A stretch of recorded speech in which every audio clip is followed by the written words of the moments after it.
What's happening, folks? Welcome back to the channel, Sports, Life, and Politics TV. I'm Samuel Koppel, YouTube's #1 couch detective, and I'm here for the news. And here recently, there was a hurricane slash tropical storm that blew through Southern California, and it's still on the go up in Northern America at this point. Montana and Idaho, Washington and Oregon. But I made a video a couple days ago before the storm hit. And I said, hey, personally, I think this thing is weather manipulation. And I said, personally, I think California is due for an earthquake. Did an earthquake happen? Absolutely. Is this the only earthquake I'm talking about? Absolutely not. There are more to come. There's no doubt that California is being softening for the grand finale, in my personal opinion. And I always say this in all my videos. I leave room that I can be wrong. I'm a human being. I'm fallible just like anybody else. But I have been blessed by the Lord above with great foresight. Let's take a look at this small clip and see what I said 4 days ago before the storm hit.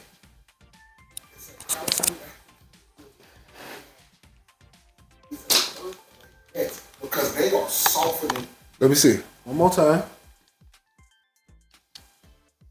I wasn't in this video. Oh, it is. It's saying California atmospheric rivers, are they natural? And I said, is a earthquake next? Because they are softening the shit out of California with all of this fucking rain. And there's already, I did videos of houses falling off cliffs. And then the video, they said, well, I don't know why these. And I just want to go over that little point. And this is another video I made. You see what I was just talking about when I was talking about 4 days ago. I made that video 5-6 months ago. California's atmospheric rivers, are they natural? Is an earthquake next? Now, simultaneously as the storm hit, an earthquake hit. I always talk about coincidences. Look, sometimes things happen and it's coincidental. There's no doubt about that. But if you line up too many things in a row, then it's not no coincidence. And this whole thing is no coincidence. They said the storm wasn't as bad as they thought it was going to be. Look, if you stay in Southern California, Northern California, anywhere, at this point, any part of California, understand the softening that's happening. You have gotten more rain in the past 8 months than you've gotten 25 years. That's something that you have to get in your head. You've got more rain in the past 8 months than you've got damn near in the past 25 years. It's not normal. And an earthquake hit simultaneously. Look, I ain't saying I'm Negro-Damas, but my common sense and my Negro spidey senses is telling me something's coming. There's no doubt about it. And I even said in that video, and I just showed you, hey, I wouldn't be surprised if some of these earthquakes aren't man-made. If they can't make earthquakes happen at this point, I wouldn't be shocked. Because in 1967, 68, when they was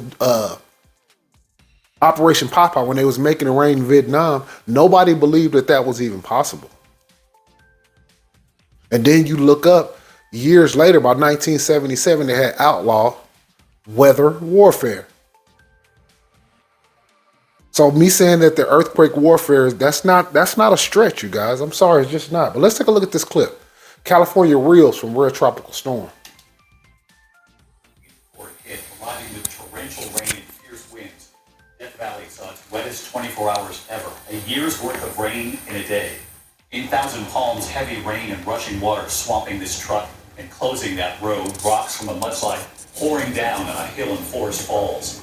Part of the road washed away in Santa Clarita. And north of Los Angeles, a driver losing control. This is Interstate 5 right here. Hydroplaning, narrowly escaping an accident. And honestly, when I see that truck should have flipped over. I ain't saying I want the people hurt, but he should have paid for that. Who speeds down the road doing 80 miles an hour during a tropical fucking storm? And a bigger question, where in the fuck are you even headed, buddy, during a tropical storm? And why are you trying to get there so fast? Look, not only are you speeding, but you see cars that had already crashed right next to you. So, I mean, sometimes you get what you deserve. A lot of times you get what you deserve. And he lucky. Maybe God was on his side. Maybe it was a baby in the back seat. Maybe he prays a lot and helps a lot of people. But this person is extremely lucky. So many scenes like this one. And in Cathedral City near Palm Springs, this neighborhood buried in mud. Cars trapped, bulldozers brought in to clear the streets. And right in the middle of this storm, as I mentioned, a magnitude 5.1 earthquake. The epicenter in Ventura County, north of Los Angeles. And for the people who watch my videos, I know they had to been tripping like, wow, he said there was going to be an earthquake. Now, obviously, this is not the only earthquake I'm talking about, but this is a sign.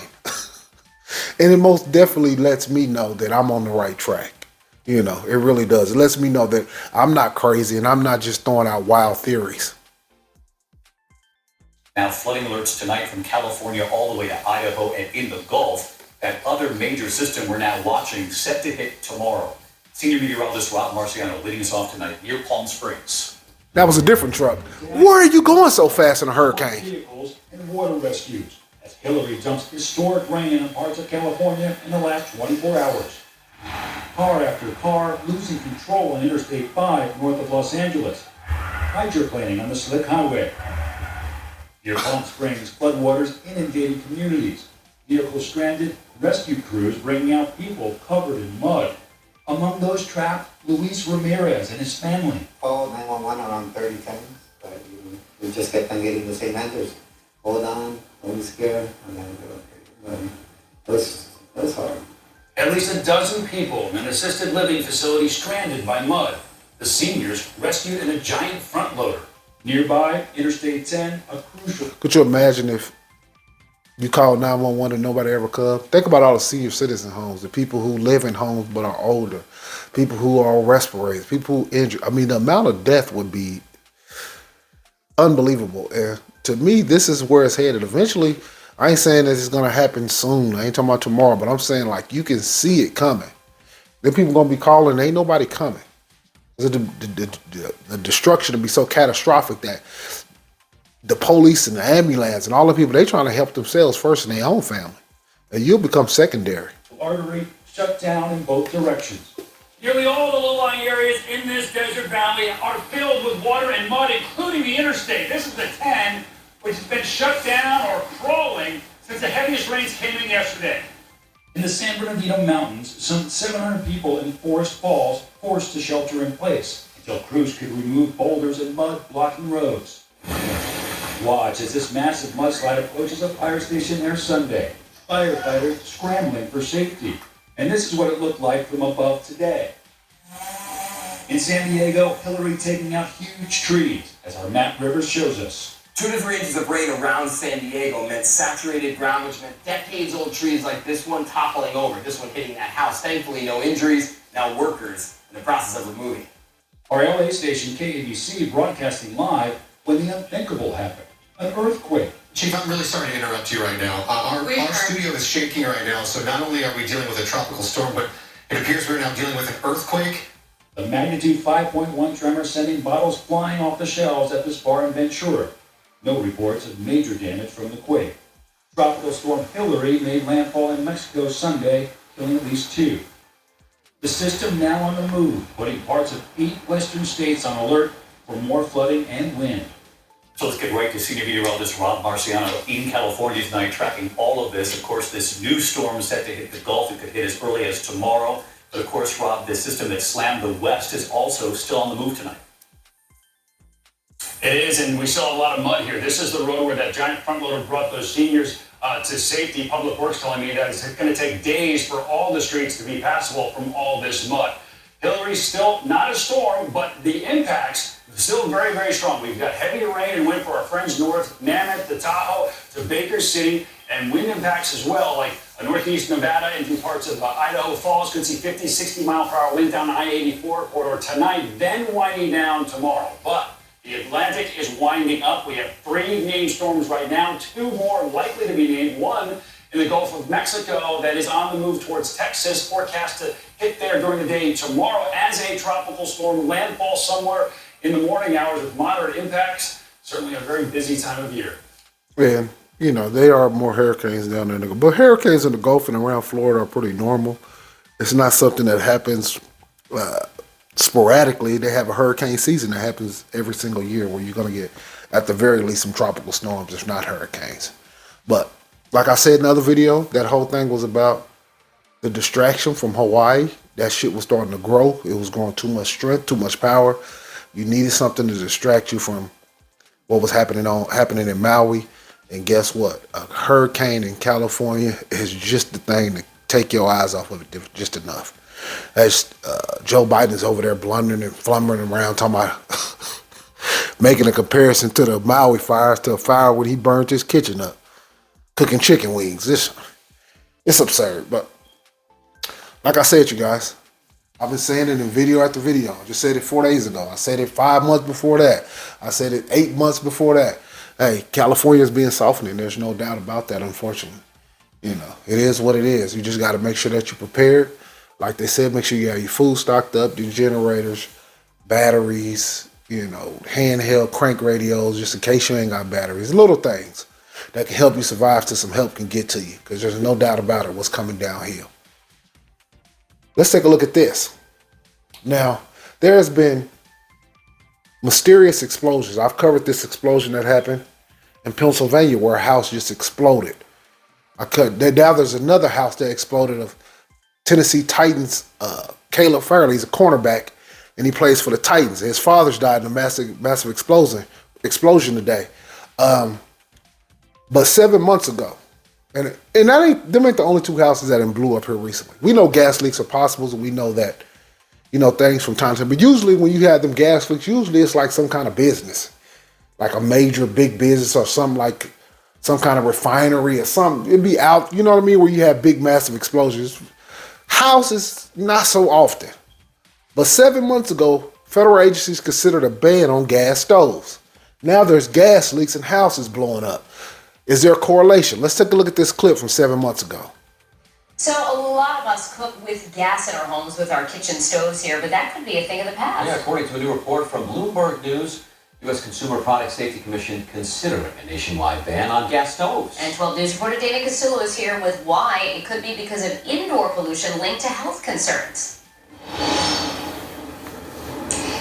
Danielle and Patrick, well, 35% of U.S. households use a gas stove, and this is causing some controversy. The CPSC reporting pollutants from gas stoves have been linked to asthma and other respiratory conditions. Dozens of local governments, including Los Angeles and New York, are already mandating new homes and businesses to run on electric rather than gas appliances. About 20 states responded by forbidding such bans on gas appliances. Previous Stanford research found leaks from gas stoves alone produce planet-warming pollution equal to 500,000 gas-powered cars each week. When you guys went in there and turned on the burners, how quickly did that reach a limit that's considered unhealthy? It took about 6 minutes for the nitrogen dioxide level to reach that EPA threshold. And a December 2022 study found that indoor gas stove usage is linked with asthma for children, and we'll have more about that in the next half hour. Live in Pawtucket, Dana Casullo, 12 News. Do I believe gas stoves and having gas in the house is dangerous? Absolutely, it's dangerous. But all these health concerns is bullshit. Our grandmama and granddaddy and them cooked on them gas stoves, and they lived a mighty long time while smoking cigarettes. So, you know, is any of that healthy? No, but believe you me, it's not really that big of a deal to have gas stoves as far as like your health concern. I don't believe that. But do I believe, you know, eventually they're going all electric? Absolutely. All solar, wind, 100%. That's coming downhill. That's what this is more about than anything. I said before, they talk about climate change. The problem with climate change is that they're changing the climate because they've been playing with the weather since 67. So we're longer than 67 because obviously they had been tested and trying it out before they even used it in Vietnam. But since 67 for a fact, we know they've been playing with the weather. And they're still doing cloud seeding to this day. You can Google that. You can look that up on YouTube or anything else. They got all the machines that show you the airplanes. They'll tell you exactly how they're doing, and it's not even a secret. It's not even a conspiracy or nothing. But this whole gas stove thing with the government and all of a sudden houses blowing up, is there a correlation? No. Let's take a look at this clip. Tonight, authorities say a possible gas leak caused a massive explosion, decimating this North Carolina mansion owned by NFL player Kate. And let me say this. Say for instance, like we seen these last 2 homes explode. Say by the end of the year, 50 homes or 30 homes have exploded. That creates a fear. And as hard as it was to get that law passed at first, it becomes a whole lot easier to get it passed when people are sitting in their house and not knowing if the house is going to fucking detonate and you never even knew what happened. That's scary. Like I'm sitting in the house, you probably sitting in the house. Imagine the house just detonating. And look, this is a catastrophic explosions. Look, Farley killing his own father. Looks like an atom bomb was dropped on it. Yes. Officials say the explosion happened around midnight, leveling essentially every part of the 6,300 square foot home. For as large a house as that was, that gas was there for a while. It finally found its way to the ignition source and caused the explosion. The blast, authorities say, killed Farley's 61-year-old father, Robert. A 25-year-old family friend was also injured. When I found out someone did walk out of it, I was amazed. Looked like Armageddon, the house. Did they just say somebody walked out of that? Now, look, I'm gonna go down right here so we can look at the picture. Is that the home? I think that's the home right there, you guys. And as you can see on the screen to your left, where is there to walk out of? Something getting a little rotten in Denmark. They don't look like a person could have made it out of that home alive. Basically pulverized, vaporized. Caleb Farley arriving. You hear what he said? Pulverize, vaporize. How does a human being walk out of that? I gotta hear that one more time. I'm sorry, you guys. He said somebody walked out. That blew my mind. It caused the explosion. The blast, authorities say, killed Farley's 61-year-old father, Robert.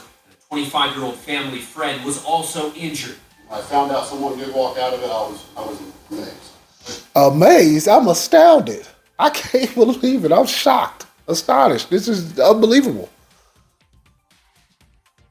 That's crazy.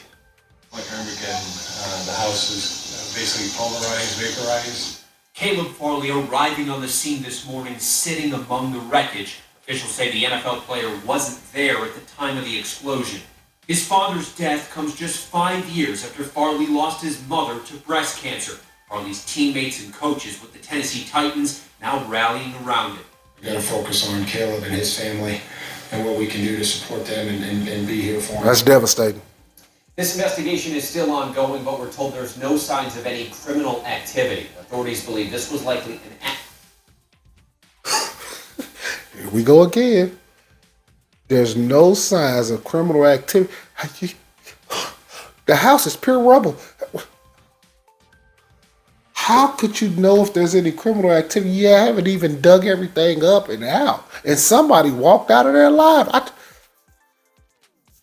I don't know, you guys. Sometimes the news just tells you anything. The police department will tell you anything. I'm not saying it wasn't a gas leak, because it could have been a gas leak.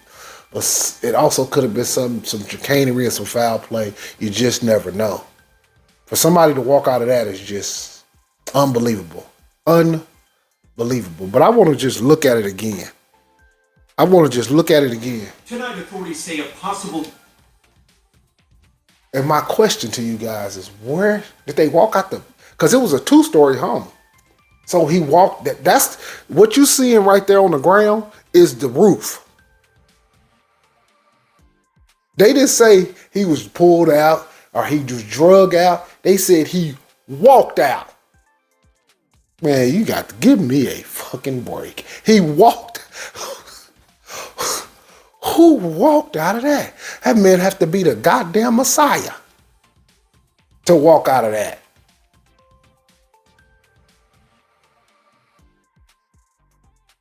The dragon lady from Game of Thrones couldn't walk out of that. And she was walking out of fire.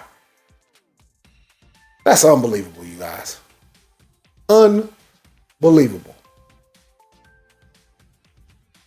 But like I said, there was 7 months ago, there was a ban on that shit, and all of a sudden we got home explosions time and time again. But, I got one more bonus clip, you guys, that I want to go over. And, I'll go over these little clips when animals attack white people. And white people put themselves in some of the most vicarious positions when it comes to animals. And I always ask this question. Do animals hate white people? And the answer is no. But then there's a better question. Do white people respect animals? And the answer is hell no. If they ain't getting their arm bit off by a shark, if they ain't getting their jaw slapped loose by a bear, if they ain't wearing a goddamn mountain lion as a backpack where he didn't jump down on a jogger's back. I mean, if they ain't getting stung by 1,000 bees, if they ain't getting their eyes scratched out by sea otters. I mean, the amount of ways white people get attacked by animals is unbelievable. I did one video where the lady was getting attacked by a goddamn fox. I don't know what it is, but white people cannot stay away from animals. They love them too much, and they want to be right next to them, and they think they one with nature, and it seems like nature is against them. But I think it's just because they don't respect Mother Nature like they think they do. They just don't, y'all. I'm sorry. There's too many videos like that. Look at this damn fool-ass lady. Woman survives vicious river otter attack. Now, I did another video where it was sea otters on people's ass. These white people surfing out in the ocean in California, and the sea otters was biting the boards and telling them to get out of there. Now, the sea otter that made a call to his cousin, the river otter, and he just damn scratched this lady to death. Bitch looks like she been in a fight with Freddy Krueger and Wolverine. Unbelievable. Only on Sports Life and Politics TV. Let's take a look at the clip. This lady says she's lucky to be alive after what was meant to be a relaxing. The lady, in Texas we got a look, a name for a certain look. And that look is called that dick look. Look, on her face is the look of an imbecile. That's the dick look. She looked like a torn penis right there. Why in the hell was you even in the vicinity of a river otter? I ain't never heard a Negro get attacked by a sea otter or a river otter. We ain't never been hit by a buffalo. We ain't never got mauled by a bear. And if we have, it is a very rare occasion. But white people on a daily occurrence is getting their ass tore off the bone by wildlife. But look at this lady look. I'm mad at the otter that he didn't go straight for the eyes. Trip tubing down a river turned into a really scary situation when she was attacked by an otter. This woman is lucky to be alive after surviving a river otter attack on her 37th birthday. This thing was vicious and relentless. I tell you what, that's a birthday you'll never forget, your old ass out there. And don't forget, white people age fast too. No disrespect, but they age fast as fuck. And so she 37. The bitch looked like she's 47, but she had a hell of a birthday. Look at the river otter's damage. Look at the river otter's damage. That river otter was all over her ass like white on rice paper plate in a snowstorm in the middle of Alaska in December with a ceiling fan. Look at this shit right here, man. He was on her hands, ears, eyes, legs, toes. That otter tried to do everything but fuck on the whole lady. Do I feel sorry for her? Nope. Any empathy whatsoever? Nope, nope, nope. The chances of me getting bit on by a sea otter is zero. You going into the sea otter's home, floating down a river, drinking cool beer, smoking that dope. And the only dope was you. And he went to work on your ass. She writes on Facebook, "It bit my face in several places. Good. Both of my ears, my arms, my hands, my legs, my thighs, and my ankles." Good, good, good, and good. Says she and her friends were tubing down the Jefferson River in Montana when they came upon the vicious critter. We were helpless. I did not think I was going to make it out of that. Then she gonna try to take a little picture like you gonna get some sympathy and empathy. We were helpless. No, you wasn't. You could have helped yourself out that goddamn river, where it's known to be a lot of wildlife and sea otters and bears and all type of other shit up there. What did they say it was, Montana? But look at her look, to take a little picture for sympathy. I'm lucky to be alive. That otter should still been on your ass. I don't feel sorry. I'm sorry. I just don't. River. The attack went on for 5 agonizing minutes before Jen and her friends were able to swim to shore. She was airlifted to the hospital where she received hundreds of stitches all over her body.